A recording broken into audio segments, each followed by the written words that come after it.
The moment Fred finished speaking, one of Orville's powerful men stepped forward, grabbed Fred's hair, and slapped him hard across the face. "You piece of crap! You dare to insult Mr. Hudson? Who the hell do you think you are?" After that, he turned to Elaine, slapped her hard, and yelled, "You old hag! You have the nerve to insult Mr. Hudson too? Believe me, I'll shut that mouth of yours for good." Those words hit Fred and Elaine like a bolt of lightning. What? The man in the suit was the famous Orville Hudson of Orris Hill? And they had just been insulting him so carelessly? The thought made both their faces turn ghost white in an instant. Cold sweat drenched their clothes, and they were scared out of their minds. Fred was the first to react. He dropped to his knees right in front of Orville. Bowing his head to the ground over and over, he cried and begged, "Fifth Lord, I was wrong. I am so sorry. I was blind. I didn't recognize you. I shouldn't have said those things. These damn old folks have nothing to do with me. Please, I'm begging you, spare my life." When he finished, he stayed on his knees, slapping his own face and apologizing again. He completely broke down, crying. He never would have guessed that the backer for this scam company was the famous Orville of the Orris Hill. A man that powerful was someone he couldn't afford to cross, not even with his entire family's influence. He was filled with so much regret he wished he could just drop dead. He had just wanted to use this as a chance to do a favor for Claire's mother, hoping it would give him an in with Claire. But instead, before he got anywhere, he'd gone and offended Orville, probably sealing his own fate. If his father found out about this, he'd kill him for sure. The crowd of elderly people watched, completely shocked. They had been counting on Fred to help them get their money back. Who would have thought that a second later he'd be on his knees begging for forgiveness from the man in the suit?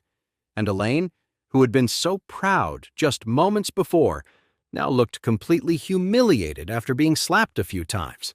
Orville snorted and said to his men, "Since this guy can't keep his mouth shut, I want you to take turns giving him 10,000 slaps.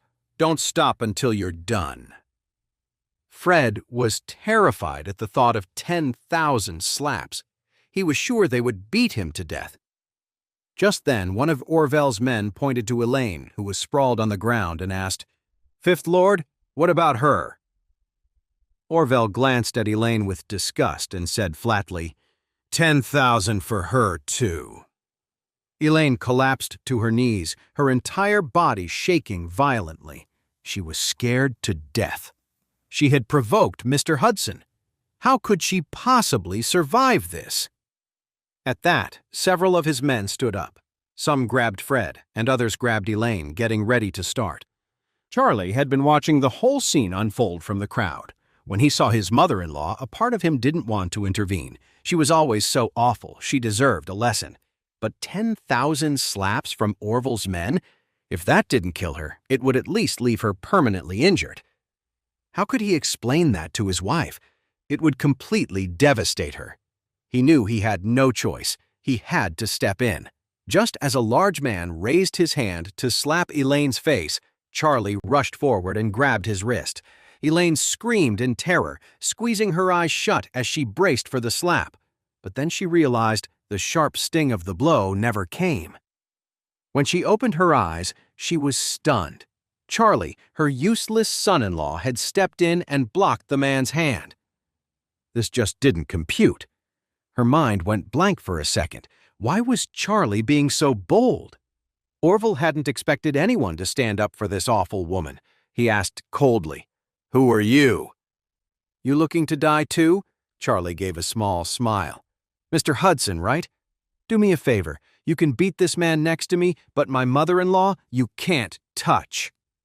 Orville's face darkened. "This woman is your mother-in-law? What makes you think you're important enough for me to do you any favors?" As he said this, Orville's anger was rising.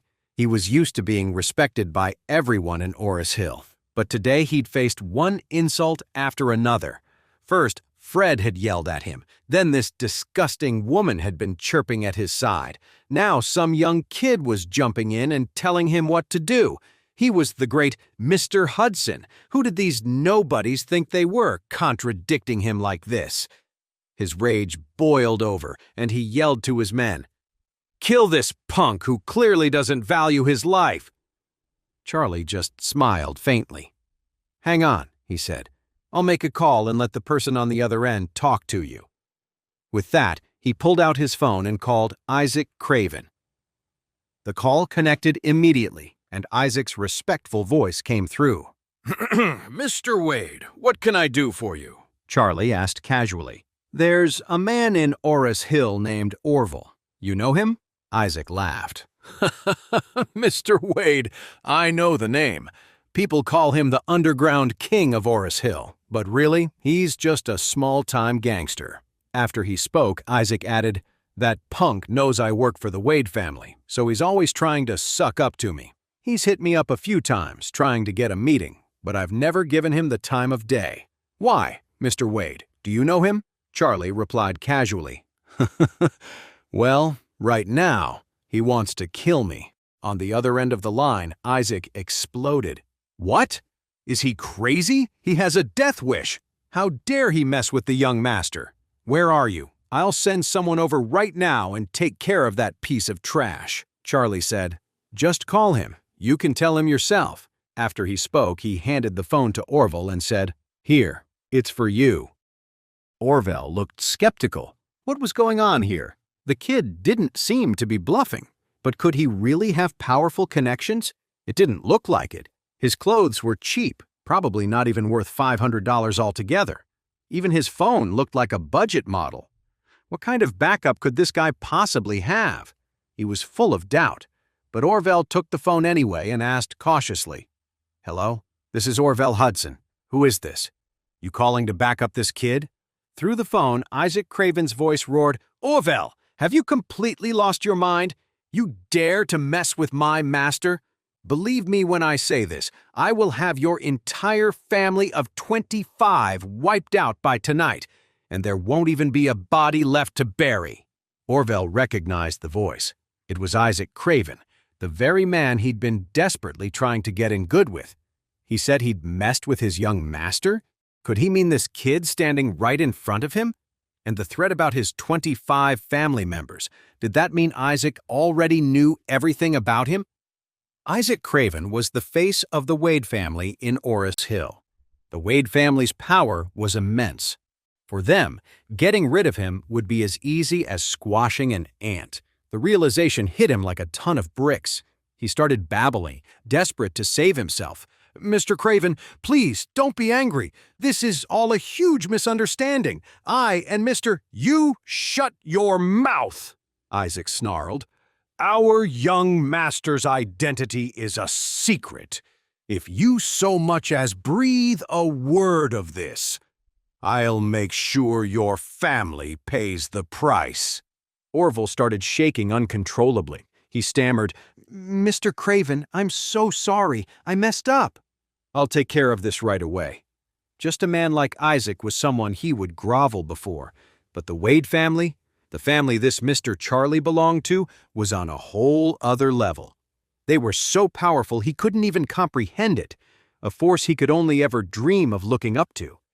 And now, he had gone and directly insulted the young master of the Wade family? He wasn't sure he was going to make it out of this alive. With that thought, Orville's eyes locked onto Charlie.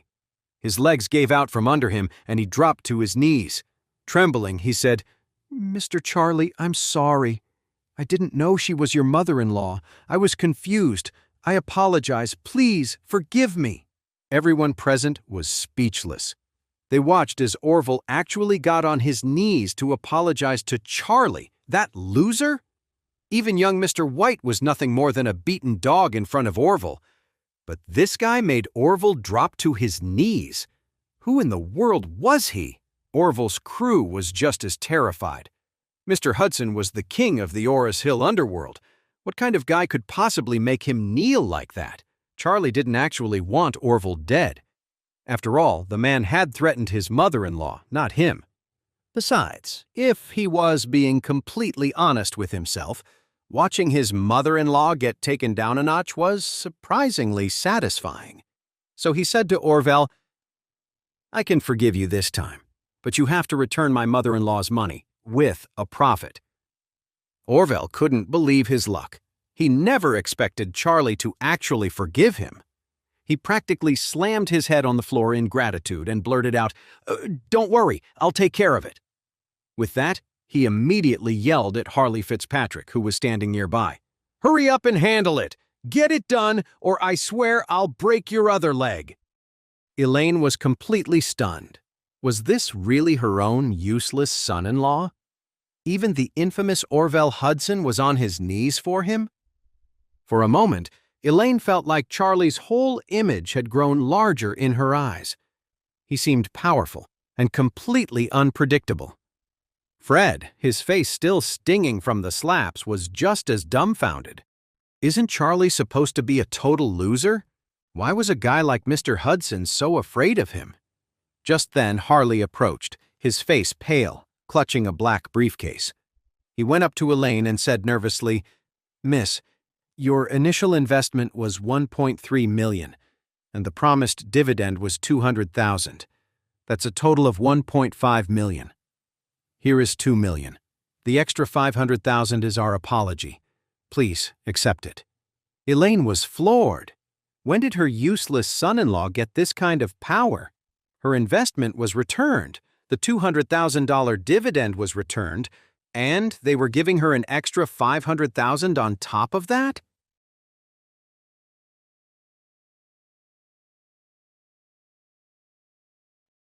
$1.3 million turning into $2 million in a flash made Elaine overjoyed. She couldn't believe it.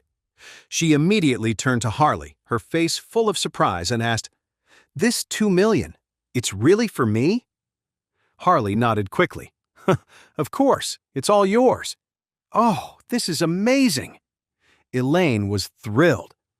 Seeing Elaine get $2 million back, $700,000 more than her initial investment, the other seniors went wild with excitement. They figured if she got all her money back with a profit, they should too. So a few of them stepped forward and asked, "Mr. Fitzpatrick, what about our money?" Mr. Fitzpatrick quickly looked over at Orville. Orville hated the idea of giving back money he'd already pocketed, but he had offended Charlie's family. His life could be on the line. He couldn't afford to be cheap now. He blurted out, "Give it all back." Out of respect for Mr. Charlie, everyone gets their money back, with all the profits. The crowd erupted in cheers, but then Charlie's voice cut through the noise, cold and sharp. "Mr. Orville, these people have nothing to do with me. What do you mean you're doing this out of respect for me? Are you trying to guilt-trip me into this?" Orville was taken aback. "Mr. Charlie, what do you mean? I'm a little confused. I don't understand." Charlie said, "Their money has nothing to do with me. If you want to give it back, give it back. If you don't, then don't. But if you dare say you're doing it for me, don't be surprised when I turn on you." These seniors had been mocking him with Elaine just a few minutes ago. Why should he help them get their money back now? In fact, not only was he not going to help them, he was going to make it clear to Orville that refunding their money would be a big mistake. It would offend him. Orville got the message loud and clear. "Mr. Charlie, don't worry. I understand." Then he turned to Harley and ordered, "Only refund Mr. Charlie's mother-in-law's money. No one else gets a dime." What? The seniors who had just been celebrating went ballistic. Some started crying and wailing.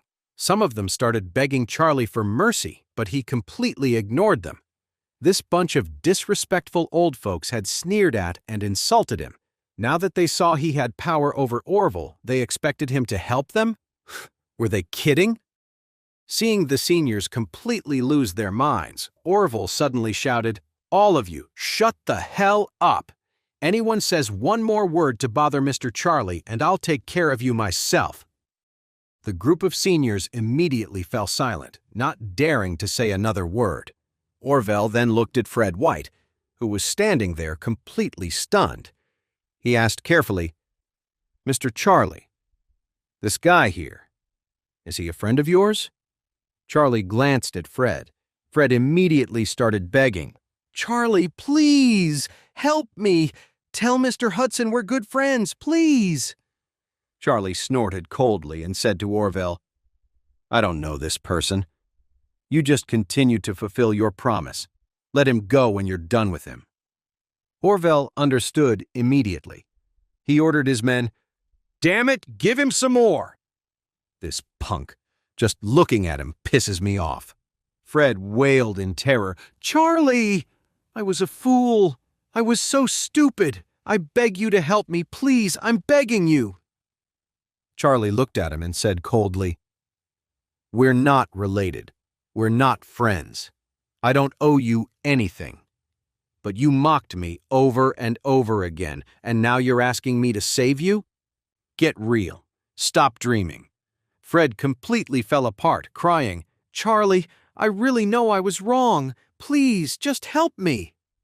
Seeing the dark look on Charlie's face, Orville immediately yelled at his men, "Damn it, what are you guys waiting for? Why aren't you doing anything? Are you looking for trouble?"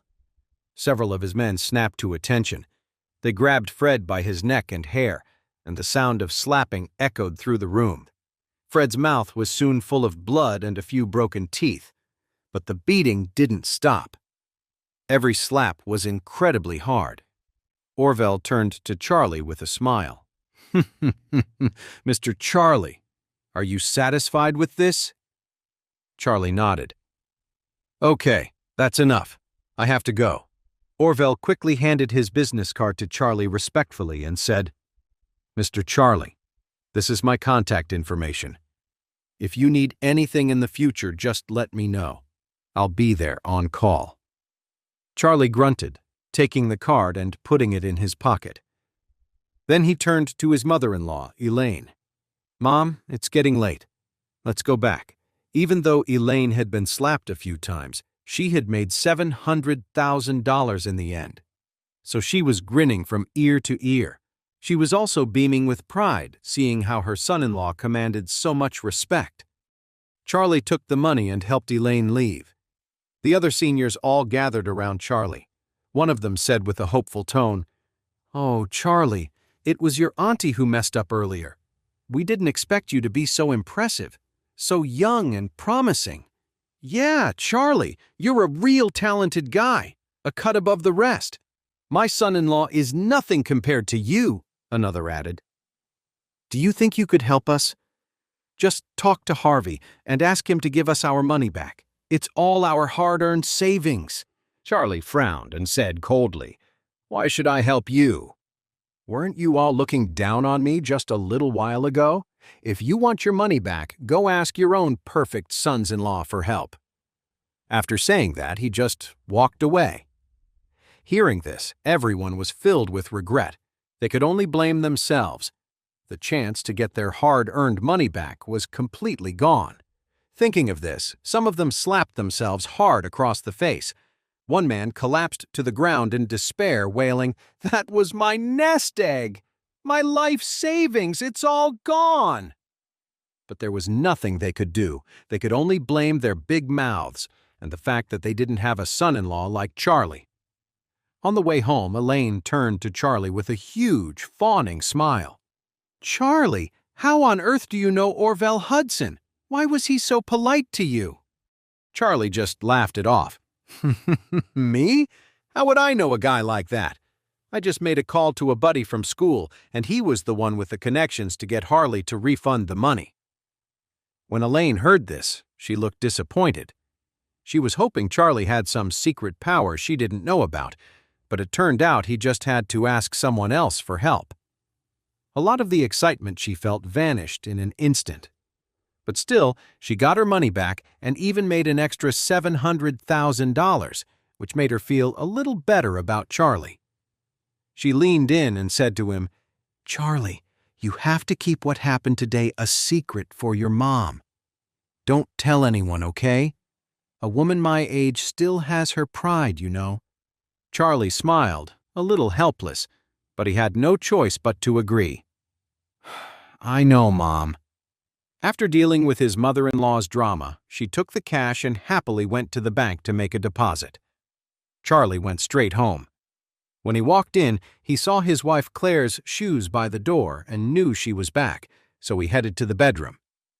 As soon as he entered, he saw Claire hanging up the phone, a look of surprised excitement on her face. He asked curiously, "Hey, who was that?" Claire said excitedly, "It was my good friend Elsa Gardner. Do you remember her?" "I remember," Charlie nodded. "We went to college together in Orris Hill. She's from that big family in Eastcliff, right?" "Yes," Claire said. "Elsa's family is a big deal in Eastcliff." Charlie smiled and asked, "So, what's up? Is she coming to Orris Hill to visit?" Claire shook her head. "Not just to visit. She's moving here for a job." Charlie asked with suspicion. "She's from a family like that. Why would she leave their business to come work all the way out here in Orris Hill?" "I don't really know," Claire admitted. "She said she's going to work at the Grand Group. As for why she'd come so far to work there, I have no idea." Charlie nodded, but a thought crossed his mind. The Gardner family might not be on the same level as the Wade family, but they still have plenty of influence in Eastcliff. Elsa has no reason to give up her family's company to come work for the Grand Group. Is there some other reason this woman is coming to the Grand Group? Charlie was puzzled, but he couldn't be sure yet. He figured that once Elsa started at the Grand Group, Doris could probably figure out what she was really up to. Just then, Claire seemed to remember something.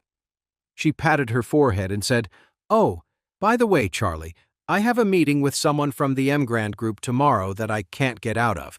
Can you pick Elsa up from the airport for me? And maybe find a nice place to take her for a welcome dinner or something?" Charlie promised. "Sure, I'll make the arrangements for tomorrow." "And find a good place," Claire added. "Don't worry about the cost. Here, take my card." With that, she handed him her wallet. Charlie quickly waved her off. "No, it's okay. I actually know a guy who owns a really nice restaurant. I can arrange it." Charlie pulled out his phone thinking he'd text Isaac Craven at Aurelius Grand and ask him to set up a dinner. But then he reconsidered. Aurelius Grand was supposed to be a surprise for his wife. To entertain Elsa, it would be better to pick a different spot. So, he sent a text to Orville Hudson instead. "I need to host a dinner for a friend. Can you book me a table at a high-end place, just not at Aurelius Grand?" A moment later, Orville texted back, "Don't worry, Mr. Charlie. I own a place called The Mansion. It's one of the top restaurants in Orris Hill, right up there with Aurelius Grand. I'll get you our best private room, the Diamond Box, and make sure you get top-notch service." Charlie replied with just one word, "Okay." The next day, Claire was at the Grand Group all day, busy working out the details of their new partnership. Charlie called Doris and asked her about Elsa's new job. Doris was surprised that Charlie even knew about it. She explained that Elsa had applied for a position as an administrative director, which was a mid-level management role. Her resume looked great, so the company decided to hire her. In fact, she'd already been officially appointed a few days ago.